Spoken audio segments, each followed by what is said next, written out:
Good morning, I am Odileno, co-founder of Wanted Design. We are live from Brooklyn, and this is CLOSEUP. Good morning, I'm Claire Pijoula, co-founder of Wanted Design. This is the first edition of CLOSEUP. We're here at Industry City in Brooklyn, in the heart of the most creative campus there is. You know, after everything that happened in 2020, we thought, oh, let's do something new, something different, something energizing. And we created CLOSEUP together with ICFF. It's a new format, a new trade event.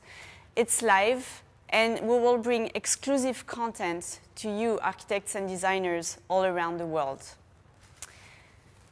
The morning session will include Moy, Juniper, David Weeks, and Light Art. You'll get a peek at their design process. You'll see new products. You'll come behind the scene with us, and you'll be able to ask questions after each presentation. If you're not able to attend all the sessions, don't worry. We'll have all the videos on replay after CLOSEUP. You can communicate with us at any time with Instagram at Wanted Design or at ICFF Official. You can also use the Q&A box on your screen. We want to thank our media partners, HD Magazine, Design Milk, Dwell, and Clever Podcast, for presenting CLOSEUP with us. Thank you, Lutron, for sponsoring the Clever episode. Thank you, Wakanine and David Trowbridge, for sponsoring the stage, and EQ3 for sponsoring the North American studios. And thank you, Industry City, for being such a wonderful partner and supporter of design throughout the years. And once again, today, for hosting CLOSEUP. So we are going to spend 2 entire days to bring you the newest collection from American manufacturers, international brands, and North American studios. We have a fantastic lineup of speakers and presenters, either joining us on stage or joining remotely from all over the world. They are all super creative, game changers, risk takers, and conscious designers. So you'll be able to source the product you are looking for your next project. But we are also here today to bring back some positive energy, some good vibes. We want to make sure that we are infusing a little boost to our industry. And we want to support our design community here in New York and beyond. We are passionate about American design, and we are super pleased to have partnered with Dwell to present our afternoon session dedicated to North American studios. Today, we'll speak a lot about lighting. We will look at product for residential, for architectural lighting, and custom-made installation. But we are going to kick off the day with a conversation hosted by Stacy Shoemaker-Raven, Senior Vice President, Product Section at Emerald, and also Editor-in-Chief of Hospitality Design Magazine. We will hear some energizing thoughts from our speakers when we are going to speak about what's coming next in our design world. So thank you all for joining. We hope you will be enjoying as much as we enjoyed preparing for this. So stay with us, and let's get started. Stacy, stage is yours. Awesome. Thank you, Claire and Odile. As I mentioned, my name is Stacy Shoemaker-Brown. I'm the Senior Vice President of the Design Group at Emerald, and I'm also the Editor-in-Chief of Hospitality Design Magazine. Thank you all for joining us. I'm so excited to be here today for our live virtual event. We made it. We're here. Big thanks to all that has made today and tomorrow possible. It isn't an easy feat, but we're so excited to share all that we have in store with you. As Claire and Odile said, we're very passionate about American design and all things product, and so we're really excited about the next 2 days in front of us. For our opening talk, we have an amazing brain trust to discuss all things design and where things are headed. So in the studio, I'm joined by Ellen Fisher, who is the Vice President for Academic Affairs and the Dean at NYSID, the New York School of Interior Design. a private nonprofit college focused exclusively on interior design right here in New York. And then we have Anishka Clark and Naya Bascom, the co-founders of Ishka Designs, a Brooklyn-based interior design firm specializing in vacation properties, restaurants, and residences around the world. And then remote from California, we also have David Davis, principal of Rote Studio, an international architecture and interior design firm working across corporate, hospitality, residential, and maritime projects. Thank you, David, for joining us so early in California. So let's start with your backgrounds. Give us a snapshot of what shaped your career and your path to get here. Let's start. We'll go in a circle. So Ellen, you can start it off for us. Well, that's an interesting question. I think all designers come to design from some other place. And for me, I was actually a philosophy major in college, and it led me to really think a lot about what it is to be a full human being. And then I became a Montessori school teacher. I traveled a lot, and I decided to come into interior design because it seemed to be the way to be artistic and also work with people and for people. Amazing. Anishka? So I grew up in Jamaica. I was born and raised in Jamaica, the island in Caribbean, and I've always had a interest and attraction to anything creative. I mean, from designing handbags in high school and selling them to, doing kind of like creative things in the house and turning the house upside down every 6 months. But ultimately, when I came to New York, I think is when things kind of flourished for me. But during that time, I was following a path in financial services. I did a degree at NYU, MBA, and then about 4 or 5 years in, I just was like, I need to follow the true path of my design sensibility, and went back to school to study interior design, and then started Ishka Designs. And amazing. And Naya? Wow, my path, I studied film, history. I worked in film industry for a long period of time, set design. I also started working with Anishka, my phrasing right here. I started working with Anishka with the company. We formed the company together, and it just blossomed from there. How did you two meet? Wow, that's the question we always get. Yeah, we can tell you. Yeah, we can tell you. Well, let's just say a mutual friend. Okay. Yeah. And David? Hi, Stacy. Hi. I feel really bad about that empty chair. I think that was for me, but thank you for letting me That's yours. join from California. I think I'm going to go, I hadn't really thought about this question lately, but I'm going to go way back to when I was in elementary school, and my mother built a super modern wood house with angled glass in a neighborhood of traditional brick houses. And I thought this was really cool, and it just sort of grabbed my attention. And from then on, I knew I wanted to be an architect and designer. Amazing. Okay. Well, we're going to go back into your backgrounds in a little bit. But Ellen, let's start with you. You have a PhD in architectural studies, human environmental sciences. Sorry, I had to read that to get it right. And you're also an expert in digital learning. So I can't think of a better subject with everything going on in today's world, looking at everything and living through a digital device. What is happening with design students in the realm of digital learning and technology? Well, and I can add to that I'm also a New York State certified interior designer. Yeah. So, you have lots of, yeah. So that's where it starts. But what's happening today with students all over the country and the world, really because of COVID, is that we are dependent on Zoom or video conferencing and real-time digital learning, as well as asynchronous traditional distance learning. At New York School of Interior Design, we know we have students who want to be in the classroom, and we've had to completely redesign the school within reason. Luckily, there are lots of designers there for social distancing, one-way traffic, whole different kind of disinfecting and cleanliness habits, both individually and in the building itself. And I asked my students yesterday how they felt about it. Some of them really love digital learning. I mean, you have to do it if that's the only way you're going to learn and you're moving forward in your life. I would also say that it mirrors practice. You know, in practice, you want to be in the office some days, right? You want to touch those fabrics. You want to draw on a piece of sketch paper with other people. I think design isn't a solo operation. So students want to be with each other, with other people, to just get that kind of vibe going. Zoom will never replace that, but on the other hand, there's some benefits to digital learning where you can go back and listen again. So for our international students, for example, history is often a challenge in English, let's say, and they can listen again and again. Or for learning Revit, people want to listen to that snippet of that kind of one thing that they missed. And so there's a great balance that's coming out of this where people will always incorporate, going forward in education, design education, Zoom, asynchronous, and on-site learning. Yeah.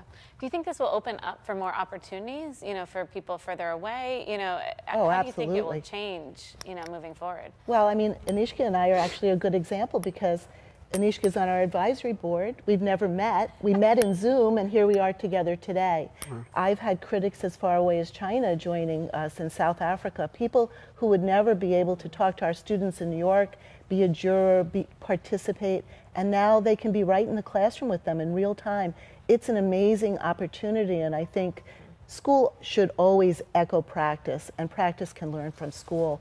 And we're going to see a total blending of online and on-site interchange. Yeah, I think it's Pretty to your exciting. point, it's pretty exciting because there are people that would never be able to be in the classroom with the students, but now they have opportunity to have access And to they that. want to. Practitioners want to be with students. They want to educate and pass on their knowledge. Yeah, exactly. So staying on the digital front for a second, a thread came up with us getting ready for this panel, all about the importance of creating relationship and trust with clients. And despite all the technology, we're still in the people business, right? Like we're still, you know, wanting to be in a room with your collaborators. I'd love to hear from each of you about building relationships throughout the industry, especially during a pandemic. So maybe we'll start with Nayan and Anishka, and then David will bring you in. Okay. Well, you want to start? We have a lengthy process that we go through with our clients. We have a meet and greet. It's very personal. We sit down and we really engage them. We try to find out who they are, what their likes are, what their dislikes are. Do they plan on having children later on? Do they plan on moving into a larger home later on? We have like really intensive process that we go through. Right? Yeah, you wanna? Yeah, so I think ultimately we develop trust over time, right? When they first come to you, they're excited about your portfolio, but you know, there's no kind of like connection. And I think what we've been doing post-pandemic is a lot more of conversations, phone calls, a lot more Zoom calls as well. Actually, we've gotten new clients since the pandemic, which is great, you know, but what we've had to do in order to kind of sign the dotted line on with those projects is a lot more back and forth. I think that lack of interaction and that lack of touch, and most of those projects are not in New York City either, so it's like an even bigger trust factor that they have, because now we're building out sites where we are going to have to interact with contractors via technology Zoom. and you know, details and stuff like that. We will travel, but the travel will be very limited. And I mean, we even have one project where we were supposed to be going this weekend, and there's an advisory that we're going to have to quarantine when we come back, and we can't afford to do that. Right. So we're like, we can't go. So everything is switching back to the technology. So I mean, ultimately, though, I think it's more hand-holding that we find that we have to do. And I think just the overall anxiety level is higher, so we have to kind of respond to that and give into that and just understand that it's now part of the thing. But I mean, and then on the trade side, so dealing with our tradespeople, there's been a lot of understanding of like, because we're going through it too, right? There are just all these challenges to our challenges going on. So if it's not, oh, you know, we have to quarantine, so this deadline is being pushed out, or, you know, something's happening, and it's just, there's a lot more care, and I think and understanding that's going into it. And I think that also helps to kind of build the trust and build that longer lasting relationship that we've always strived for. And so all those relationships that we've developed prior to the pandemic and now going in through the pandemic has sustained and continues to like evolve and grow because that trust has been built in from the jump. Yeah. Well, and I think almost over communication, right? And making them feel rest assured that, you know, things are moving forward, that you're listening. You know, it's almost you need to communicate more than ever. I mean, funny you say the over communication. The first time we had to do a design presentation via Zoom to a client, it was just like, we're like, oh my God, they're never going to understand this. So we put like 500 million things in the keynote. Every piece. Yeah, every single thing. And then, you know, as we were going through it, we're just like, oh my God, this has become a little bit too cumbersome. Need to dial it back a bit. So yeah, there's a learning curve, but there's definitely a lot more communicating that has to happen, I think. Right. Tremendous. David, anything to add from your end? Sure. Yeah, I mean, that was all answered very well. But, you know, I really love design, but I have to say my real joy comes from the relationships I've established with colleagues, clients, vendors, and all the other people who support our industry. I mean, we were forced to figure out a way to maintain existing relationships and establish new relationships using technology. But I think the real payoff will come when we finally all sit down together again. Yeah. And are you getting back in the office at all, David? You know, we're doing it different in each of our locations. New York, I'm concerned about public transportation, so we're still open on a voluntary basis. The designers come into the studio to use the materials library, etc. Houston is doing a split schedule with 2 days a week for half the studio, and LA sort of waiting like we are in New York to see. It could be you know, no sooner than January before I say, let's all get back in the office. Got it. Okay. Good to know. I know that's a tricky part right now. So let's go back to you both mentioned your interesting background. So Anishka, you started in finance for a decade. Naya, you mentioned film and photography. And you recently mentioned or talked about going back to minimalism and conscious design and a conscious design approach. What does that look like to each of you? How would you define that in today's world? So I think from I'll talk about minimalism. I think for us, I think from the very first project we've ever worked on together, we've always been like, I think we need to take something out. I think we need to cut back. It's just been this like ongoing editing process, like, and every time we move into another project, it just becomes more edited, more refined, you know, really celebrating pieces. It's like not trying to hide anything. And I think we just naturally kind of fell into this groove of less is more, cliche as it is, right? But which is easier said than done. It is actually, and the simplicity aspect is not simple. Nope. And so, but what we found is like it takes practice and patience and just really focusing on function and then digging deeper into making sure that it's functional, but it's gorgeous, it's beautiful, it's handmade, it's artisanal, it's bespoke, whatever. But you know, it's just, and then balance. I think balance is a thing that we constantly fight with in our thing, and just like always pulling and pushing things to kind of see how they best work together and making sure that does this really make sense and is it necessary. And I think just again, like playing into what's happening now, people need spaces to just be able to breathe. And I find that when spaces are decluttered and quiet and calming and soothing, that's when we are, you know, this helps us in this time. And maybe that won't apply, that won't be helpful to everybody, right. But you know, I think it's definitely where we come from and personally how we live and how we approach work. Got it. Naya, anything to add? Well, minimalism. From a design perspective, definitely, but I'm in both worlds. When it comes down to purchasing art for myself and for clients, I'm definitely not a minimalist. I love. She's laughing. So. Yeah, I have a thing with art. I constantly need to purchase and records. And yeah, well, that's a whole nother story, Ooh, right? We'll get to that later. I have a avid record collection. But when it comes down to actual designing, like definitely, I'm always trying to peer back. But like I said, I'm in both worlds. If you see my home, you'll get a better understanding, because I have, like, literally, my home feels like an art gallery, but the furnishings are very minimal. Got it. So I think it ultimately just has to be livable, a livable space. Yep. So, it can't be like truly austere or stark. It has to have the warmth. Exactly. Yeah, it is, but it's very curated, Yep. right?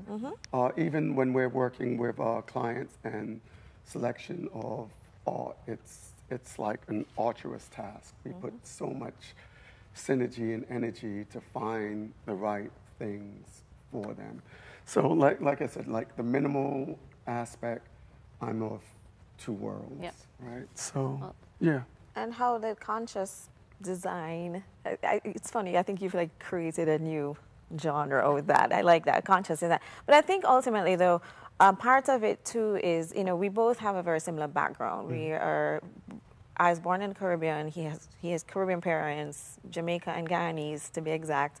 And we kind of were raised with this mindset of resourcefulness or lack of resources. So always having to think about not repurposing, reusing, and this is way before repurposing and reusing and recycling was a thing, a word. So we're like, I think that is just ingrained in who we are. And when we approach our projects, we have that in the background always. Like, even down to like, how easy is this to clean? Like, who is going to clean it? And it's just those things that we have to think about. And can we source it locally versus what can we engage a local craftsperson versus going. And it's not like we're not diverse in where we source from or how we work. But at the end of the day, we always try and look within and close and then spread out this way. And so that helps our community, it builds our community, and we're always wanting to support our personal communities as well, as much as we can. And I think being away from home, Jamaica, being away from what we, is a culture for us, we tend to seek that out, even though I don't think our spaces necessarily reflect that, but I think there's an inherentness in the way that we see things and how it inspires and throughout our process and our design. Wonderful. Yeah, me too. Well, the next close-up will be a tour of Naya's house, so that will be the next one. And David, I feel as though the minimalist aesthetic is in your DNA as well, but Rote Studio, people go to you for innovation and timelessness across workplace, residential, maritime, as we talked about. So tell us how you achieve that balance. What's your process in approaching a project? Sure. It's funny. There was a time when, left to our own devices, you would get a white space with floating planes. But I think since becoming involved in hospitality, we really learned to take the hallmarks of our minimalist design aesthetic, things like a focus on light, layering, clean detailing, little tricks to visually expand the space, etc., and apply it to situations where a minimal approach is not necessarily the appropriate move. The things that make people happy and comfortable in a space really don't go out of style. The timelessness, comes from the fact it's early. 6:25 a.m. It's early where you are. Don't worry. I know. The timelessness comes from the fact that we are not relying on a house style or succumbing to a trend. It's really about being original. We feel so strongly about this, in fact, that I have the privilege of serving on the board of Be Original Americas, which is an organization with the mission of protecting and encouraging original design. We have programs that educate designers and consumers on the importance of original design. So I guess I would say just please be original. Yeah. I love that. Okay, so you mentioned trends, and we hate to use that word, but let's look at market shifts and trends, because I think our audience is really interested, especially from your point of view as New Yorkers, even though, David, you're in California. So can you break it down for us? What are you seeing? What are you paying attention to? And maybe it's the short term, right? Because we're in the short term right now, dealing with COVID, and then longer term, what you might see that are the lingering effects after COVID, or, hopefully vaccine land, and maybe even what you were paying attention to before that might even continue to grow. Ellen, let's start with you. Well, I see, the trends really very much related to COVID, almost as an exclamation point to maybe the past year or two, with the emphasis or more on handmade, on tactile, on sensorial, on touch. And I read an article, just to your point about conscious and design and minimalism, I read an article last week that talked a lot about it's okay to clutter. It's okay to have your things around you. If we're in this time of anxiety and disruption, looking at the windowsill and seeing your favorite objects is reassuring in some way. And I think that is a trend. Even in hospitality, we see that too, where it might be clean, it might be minimal, it might be very beautiful, but the finishes, as David said, are beautiful, the details are beautiful, the linens are beautiful. You want to feel that it's clean, but you also want to feel that it's human. Yep. And I think it's that sense of humanity and not lack of identity, but a kind of a welcome to people. I also think that personalization is going to be a true trend. So even in the most pure white, Miesian box, designers are thinking about the place that a client can place an object or artwork that means something to them, something to look at that or experience that just kind of centers you or calms you down or even takes you out of yourself for a moment. It's not that flat two-dimensional screen of the computer, it's something much experienced through movement. And so I think I see my students tuned into that too. I mean, it's wonderful to be here in Industry City because it is a maker's world. Right. And I think that's where New York and maybe parts of Europe and Asia are leading the way, that it's not mass production. It's really who made that and how did they make it, their hand, on that wood or that metal. And I think, you hit on a point, right, where you still have that warmth, you still have that welcoming, you still have that sense of connection, because I think when all of this hit, whatever, 8-9 months ago, how long it's been now. Every day is Monday. That's every day is Monday. Exactly. A lot of people were, everything had to be clean and sterile, like that's what they thought would bring people in, but I think it's that fine line, right? Like allowing people to feel safe but also welcome, and especially in hospitality or, a work environment that you want people to want to be in. So I think it's you hit on an interesting string. Anishka or Naya, anything to add? I think the healthy aspect, and again, to your point, the exclamation point on everything, there's been shifting mindsets for health consciousness and a healthy way of living and organic and all those things. But I feel like it got, exploded once we all went into lockdown. And so I think that there's this desire for, I think that's a big shift. And I think it's going to stick, where people are very conscious about how they interact with each other. They're going to be very conscious about just even in themselves, how they're keeping their environment safe and healthy and clean. And to your point, mental health is a big issue now. It's a huge and the issue. sense of wellness and health is so intertwined with physical health and mental health. Yeah. We're all more aware of it. Yeah, and I think that's what COVID has done is made you realize even more, made this more mainstream, which I think is a good thing, and it shows how much your building, your environment affects your mental health, your total health. Absolutely. Just bringing that to the forefront. Yeah. Interior designers are, I think, leading this conversation in many, many ways. Yeah. David, I know that's an important topic to you too. Anything to chime in on? Well, first I'm going to say I'm an extreme optimist and a believer in the resiliency of people. And I think that COVID's going to eventually be in our distant past, and we're all going to forget about it. But what's interesting to me is I think COVID is an accelerator of positive movements in the design world that were already underway, such as more access to the outdoors, touchless technology, cleaner and healthier indoor environments, even to the ability to successfully work from home. So yeah, I see it as an accelerator, and yeah. Well, thank you for teeing up our next topic, which was outdoor design. So can you go back to that? Because obviously we all want to be outdoors more than ever. And I think that is something that will continue. Are you seeing that from your clients, David? Are you incorporating that more into your projects now? Outdoor design, biophilia, how is that being incorporated into your day-to-day work? Well, again, as an optimist, I'm not surprised that our clients are also assuming that things are going to eventually return to normal. And we're not seeing any big, huge requests that are a direct result of COVID. I would say, aside from the accelerated movement toward healthier environments, which includes more outdoor space, but this was already becoming a request, our essential behaviors are not going to be altered. We're social creatures. Sure, we're going to be more conscious of personal space maybe, but I'm chomping at the bit to get together in a group of people again. Yeah. Yes. Aren't we all? Aren't we all? Not me. Well, Anisha is not, but everyone else is. No, just kidding. we have one client in particular.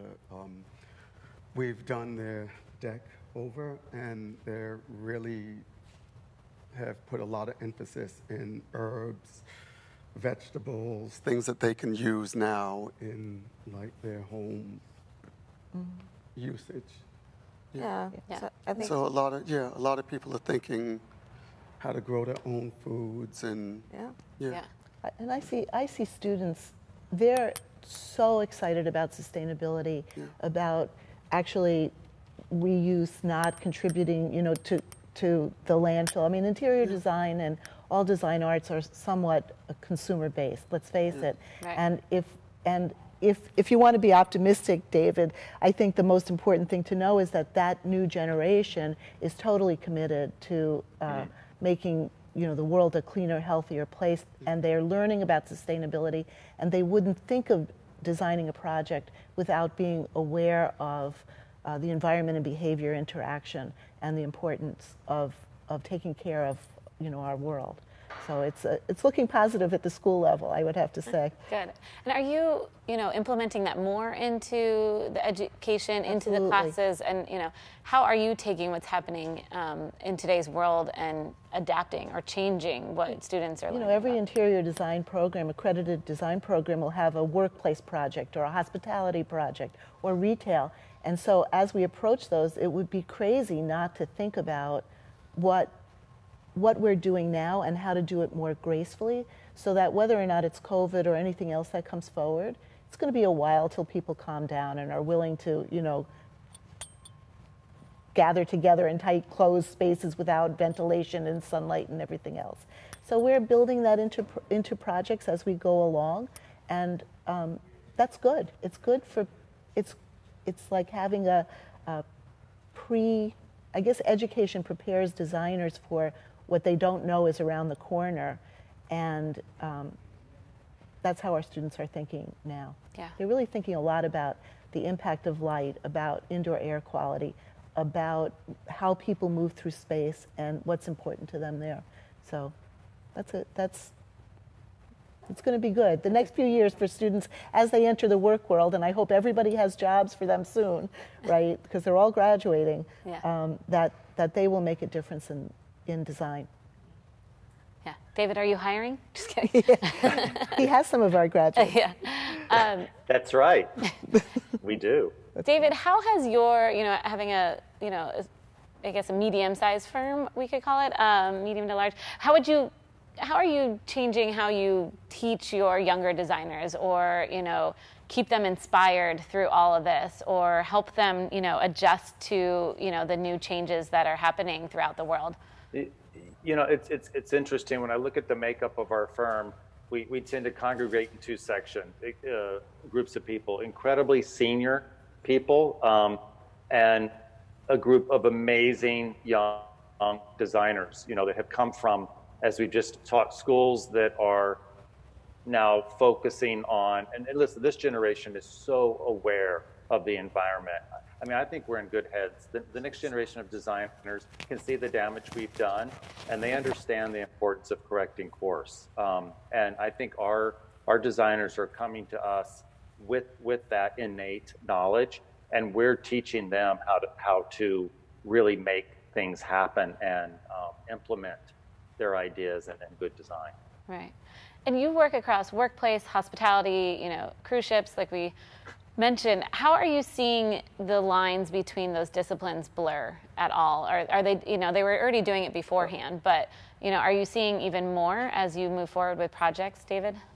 Oh, yes, absolutely. You were right in saying that the lines had already started blurring. You know, it's funny, when we started the firm, we were 100% corporate interiors, and then we were fortunate enough to move into hospitality design, and almost immediately they started informing each other.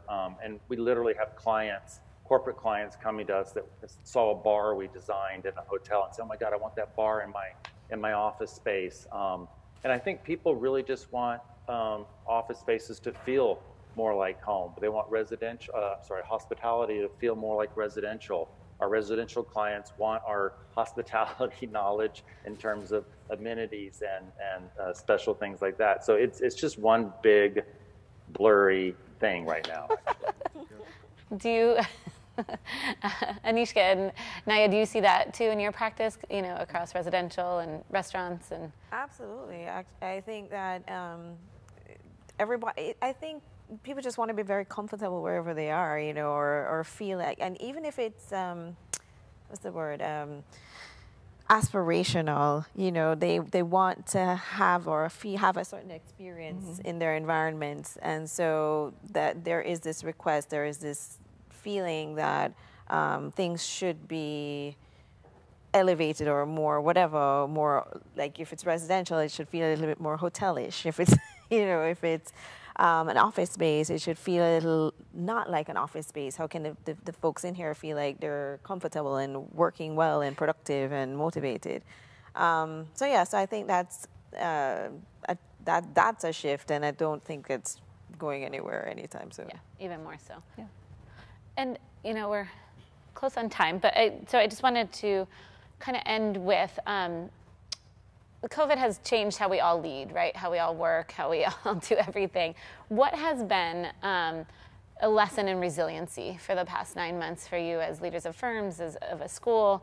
And what is your take moving forward on what the industry needs to continue to do to push through and, you know, as we are resilient moving forward to get through all of this and come out stronger on the other side? So I'll start with David since you were last, and then we'll go around the room in here.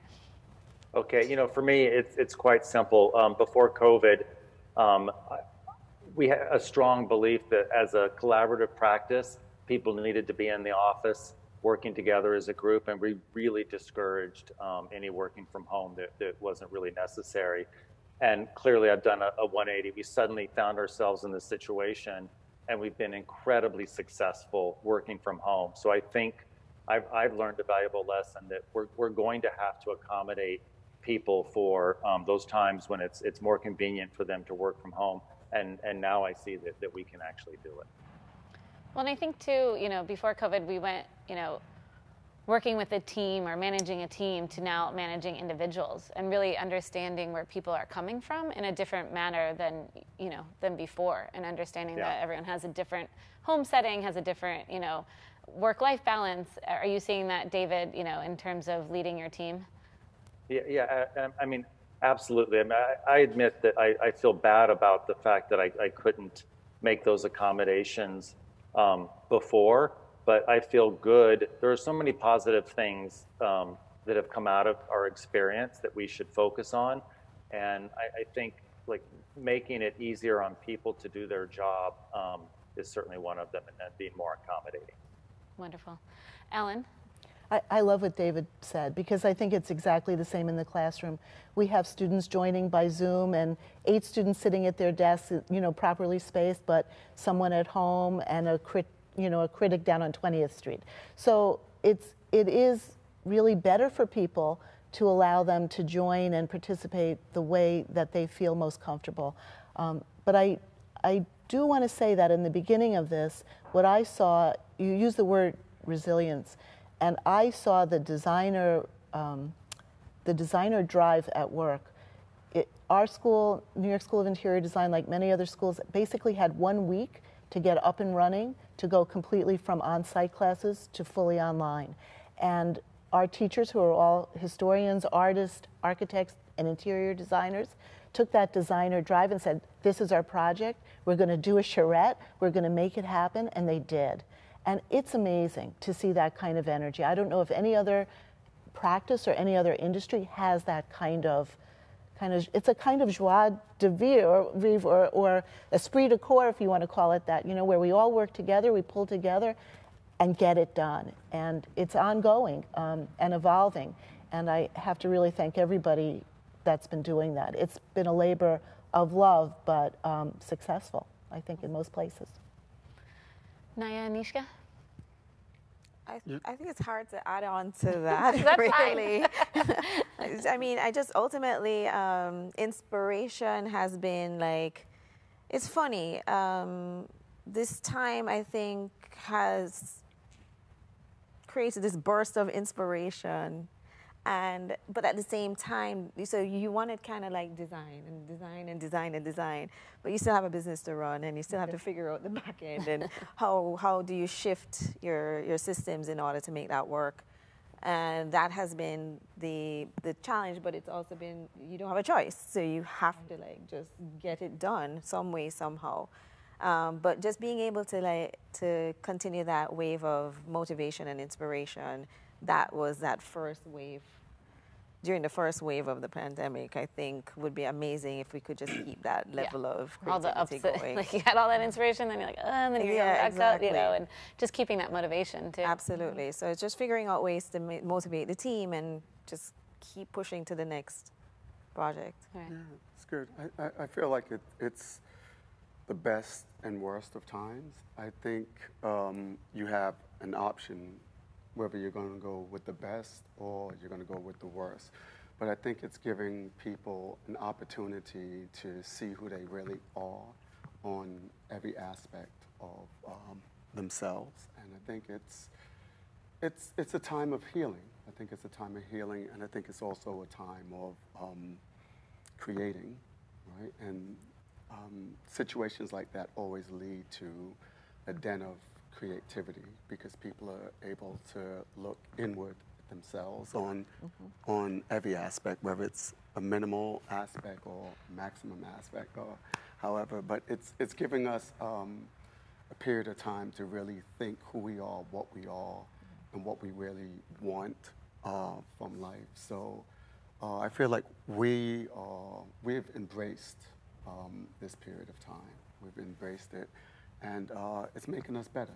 It's making us better. It's making us think differently, how we go about our process, what we select, and the clients that we choose to bring on. We now will not just bring any client on. There has to be a certain way that they're thinking, right? They can't just want. They have to also be able to want to peer back. Yeah. So yeah, that's how. It's really a period of humanity. Right. Yeah. You know, there's no corporations, there's no faceless client, they're people. Yeah. Yep. I think that's really come through. Yeah, and I think that's really a perfect place to stop, because I think that's what design is, right? Is creating places for people and getting back to the basics of what design should be and for who it should be. So more thoughtfulness. Love it. Well, we are out of time, and I just can't thank my amazing panelists sitting next to me and on Zoom, David, for joining us to kick off day one of CLOSEUP from ICFF and Wanted Design. I am now going to hand over the torch to Wanted Design Charlene Lamb, and I'll be back at 10 a.m. To talk with MUI's CEO, Robin Bevers, and Art Director, Christy Wright, and I'm really excited about that. So, Charlene, all yours. Thank you, Stacy. What a great way to kick off day one with a really fascinating panel. Did you enjoy our stage? It looks amazing. It was designed by interior designer Kristen Cochran. Special thanks to all of our stage partners and sponsors. We have the wallpaper backing by Flavor Paper, seating by Lini Rose, rugs by Nanny Marquina, and the wooden side tables by Ian Love Design, who is based right here at Industry City. The lighting is by David Trubridge via Wackenine. Also, you can see it right here. So a couple of viewing tips for enjoying CLOSEUP. One, there is a Q&A box, so we invite your questions and comments throughout the day. there is the option to go full screen. So we encourage you to do that for the full screen experience of CLOSEUP. Also, do let us know what is catching your eye via Instagram. We are at Wanted Design and also at ICFF_official. Do use hashtag CLOSEUPDesign. We're going to take a short break. We are going to be back at 10 a.m. with Stacy in conversation with Mui. The Amsterdam-based lifestyle brand is going to be telling us about how to live a life extraordinary, even in 2020. And now we are going to get a little inspiration for our morning from Whack-A-Nine.